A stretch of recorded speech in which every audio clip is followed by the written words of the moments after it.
아, 근데 이제 이게 여러분들이 애매하신 거죠. 그래서 지금 햇빛 보여주지 말라는 거고, 춥다는 게 어느 정도의 온도를 말하는 건지 라고 하셨는데, 0에서 10도 아까 댓글로 있었는데, 이게 평균 온도.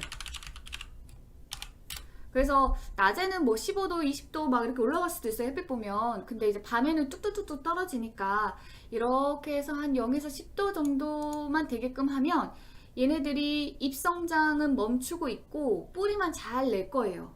그래서 지금 기간 동안은 여러분들이 싹 많이 내는 게 중요한 게 아니고 뿌리가 잘 나는 게 제일 중요해요. 구근은 지금 뿌리 잘 나는 게 제일 중요해요.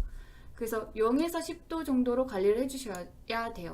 낮에 너무 더우면 당연히 창문 여셔야 되고, 밤에 너무 온도 떨어지면 당연히 창문 닫아야 돼요. 그래서 무조건 출식국은 키울 때에는 온습도계가 필수예요. 무조건. 우리가 약간 쌀쌀하네, 추운가 봐, 이거 정확하지 않아요. 무조건 온습도계 보고 확인하는 게 좋아요. 우리는 10도도 엄청나게 추운 줄 알아요. 근데 그렇진 않거든요. 자, 그리고 다음 주부터는 영하로 내려가던데 베란다 문은 영하로 떨어지면 닫아주면 될까요? 네, 맞아요. 근데 이제 보통 낮 동안은 괜찮으니까 밤에만 닫아주시고 한파 때는 종일 닫아주시면 되고, 아직까지는 밤에도 10도 밑으로 거의 떨어지지 않아 밤에도 튤립 있는 쪽 창문은 계속 열어두군요. 잘하고 계세요. 저도 그렇게 하고 있어요.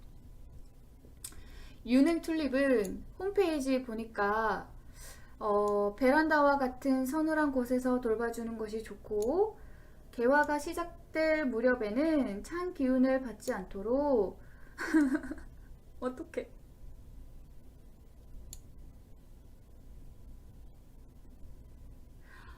이거 누가 쓰셨을까요? 나랑 얘기하고 싶다. 저 이분이랑 너무 얘기하고 싶어요. 내가 생각하지 못하는 어떤 그런 포인트가 있을까요? 어떻게 이럴 수가 있지? 이게 되나? 제가 아는 추식구구는 이러면 안 되거든요? 실내로 옮겨주면 안 되는데, 아, 뭐지? 제가 미처 아직 모르는 부분이 있는 건지 모르겠지만, 제가 아는 추식구구는 저온 처리를 했든 저온 처리를 안 했든 간에 무조건 개화할 때도 평균 온도가 18도 이상 넘으면 안 돼요. 제가 키워본 튤립은 평균 온도가 18도 이상 넘어버리면 노화가 진행이 되어서 빨리 거대해지고 빨리 시들어요. 그래서 꽃이 피어도 무조건 베란다에 둬야 해요. 근데 이게 아닐 수 있나요? 이게 이럴 수가 없는데 왜 이렇게 얘기하셨을까요? 왜 이렇게 얘기했을까? 알 수 없네. 어쨌든 저의 생각은 그렇고요. 자, 개화 전까지는 영하로 떨어지지 않으면 베란다에 두어도 될까요? 라고 하셨는데, 맞아요. 아니, 그리고 그냥 쭉 추운 베란다에 두고 키우시는 거 추천해요. 쭉 춥고 빛 잘 안 들어오는 반그늘 이런 데서. 적정 온도가 10에서 15도이던데 실내는 15도. 아니에요.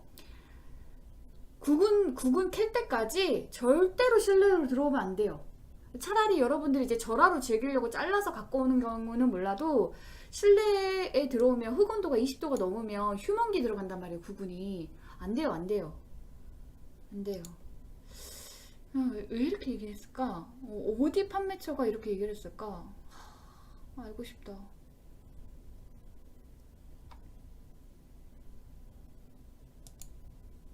아, 그리고 여러분들이 온도 관리하실 때 주의하실 점이 뭐냐면, 저 같은 경우는 한 중간쯤에 온도계를 놓거든요. 그러면 위의 온도랑 천장의 온도랑 바닥면의 온도가 또 2도쯤 차이가 나요. 당연한 게 이게 뜨거운 공기는 위로 올라가니까 밑에는 찬 공기가 깔아앉아 있고 위에는 뜨거운 공기가 있고 해서 한 중간쯤에 있는 온도계는 중간쯤의 온도만 알려주거든요. 근데 여러분들 아마 다 베란다에 바닥에 뒀을 거예요. 튤립을. 그래서 아마 온도계에서 한 10도라고 하면 바닥면은 그것보다는 온도가 더 차가울 거예요. 그리고 이제 바닥면이 타일로 되어 있으면 타일이 또 차갑잖아요. 그러면 그 바닥면을 통해서, 화분을 통해서 이렇게 또 냉기가 올라오기도 하기 때문에 한 15도 정도면 온도 높나 이렇게 걱정하실 수 있는데, 이런저런 이유로 인해서 이것보단 더 차가울 수 있다. 대신에 화분에 햇빛이 직접 내리쬐면 흙이 온도가 올라갈 수 있어요. 햇빛에 의해서. 그래서 햇빛은 막아주시는 게 좋아요. 겨울에는 튤립 물주기를 어떻게 해야 할까요?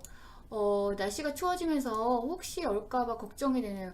맞아요. 그러니까 작년에 무슨 일이 있었냐면요. 작년에 겨울에 추웠죠.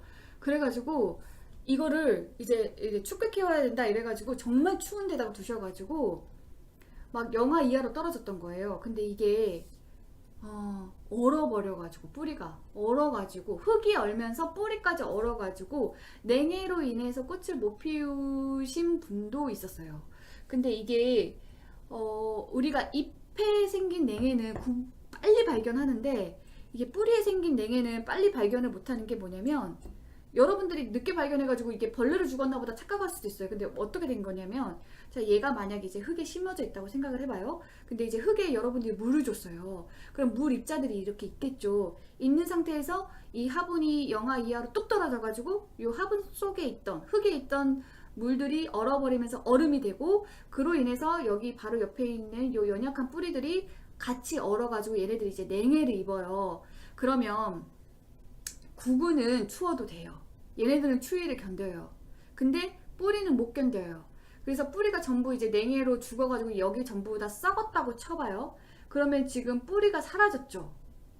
그러면 뿌리가 사라졌다고 해서 얘네들이 시들고 이렇게 모양이 변하냐? 안 그래요. 왜냐하면 구근 자체에 가지고 있는 영양분으로 싹이나 꽃을 피울 수 있을 정도로 되게 뭘 많이 갖고 있는 애잖아요. 근데 얘네들은 그 흙이 냉해로 얼어버렸을 때 전혀 타격을 안 입었단 말이에요. 그러니까 여기 가지고 있는 영양분, 수분 다 그대로고, 여기 싹도 지금 안 얼었고 다 멀쩡해요. 그냥 뿌리만 죽었을 뿐이에요. 그렇기 때문에 육안상 이렇게 봤을 때는 국은 멀쩡하네, 싹도 멀쩡하네, 이렇게 생각해요. 그래서 그렇게 그대로 놔두면 시간이 점점 흐르면 이 뿌리가 썩었기 때문에 당연히 이 썩은 유기물을 분해하려고 이제 뭐 벌레들이 오겠죠. 뭐 뿌리 응애일 수도 있고, 뿌리파리 유충일 수도 있고, 기타 등등 우리가 모르는 또 벌레들이 와가지고 이걸 냠냠냠냠 먹고 있을 수 있어요. 근데 이제 봄이 됐는데 다른 애들은 싹이 다 나는데 얘가 싹이 이상하게 안 나. 그리고 뭔가 여기 싹 끝에가 노란색으로 변하는 것 같아. 그래서 뭐지? 뭐가 잘못됐지? 그러고서 이렇게 구근을 딱 잡았더니 팅 하면서 뿌리는 없어지고 구근만 여기 밑둥이 썩어가지고 이렇게 탁 불려지는 거죠. 그러면 이제 여러분들은 벌레들이 여기 밑에 부분을 파먹어가지고 그래서 구근이 썩어서 위에가 싹이 그렇게 노랗게 됐구나, 이렇게 생각하실 수 있는 거죠. 근데 실은 그게 아니라 흙이 얼어가지고 뿌리가 없어지면서 그렇게 된 거다. 그래서 여러분들이 춥게 키우는 건 좋은데, 그래도 영하 이하로 그냥 막 떨어지게 키우는 거는 또 위험할 수 있어요. 특히나 여러분들이 그렇게 막 영하 이하로 뚝뚝뚝 떨어질 때 물을 많이 안 주면 또 괜찮아요. 근데 여러분들이 한파 오는데 물을 막 듬뿍듬뿍 주잖아요. 그러면 그 듬뿍듬뿍 고여있는 물들이 다 얼음으로 변하면서 뿌리한테 이렇게 해가 될 수도 있으니까, 저희 집처럼 이제 단열이 잘 안 돼서 베란다가 아무리 노력을 해도 겨울에 영하 이하로 뚝뚝뚝뚝 떨어진다 라고 한다면, 근데 우리가 뭐 이렇게 보온 장치를 못 해준다면, 그러면 그 기간 동안에는 화분에 물을 안 주는 것이 방법이 될 수도 있어요. 아무튼 그렇게 하시면 되고, 일단 그래서